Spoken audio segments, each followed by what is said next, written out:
சின்னதா இருக்கு. இவ்வளவு சின்னனா?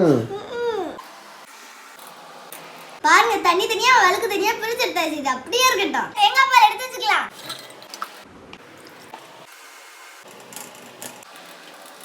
பாருங்க நல்லா பிழிஞ்சு எடுத்துக்கிட்ட செடிக்கு உரமா போட்டுடலாம். தேங்காய் பால் செம்ம திக்கா இருக்கு. இதுவும் அப்படியே இருக்கட்டும். இப்பதான் இந்த டிஷ்ஷோட மாஸ்டர் பீஸே காமிக்க போறேன். நொங்கு இதுக்குள்ள கண்ணை மட்டும் தனியா எடுத்து வச்சுக்கலாம். பாருங்க நொங்கு எடுத்து வச்சுக்கிட்டு இதுல கொஞ்சம் நொங்க தனியா எடுத்து வச்சுக்கலாம். இளநீ வழுக்குலயும் கொஞ்சம் தனியா எடுத்து வச்சுக்கலாம்.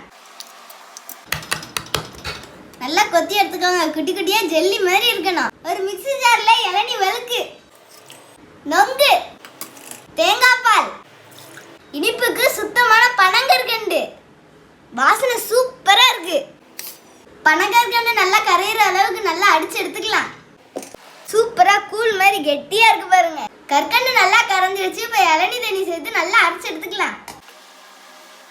பாருங்க சூப்பரா அரைச்சு எடுத்துக்கிட்டேன். இப்ப இது கூட நொங்கும் இளநீ வழுக்கையும் சேர்த்துக்கலாம்.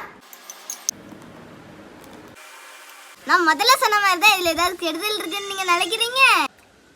உனக்கு காஞ்சி பார்த்தீங்களா? இதுல சேர்த்துருக்க பொருள் பனைமரம், தென்னை மரம், இதுல இருந்து எடுக்கப்பட்ட பொருள் மட்டும்தான்.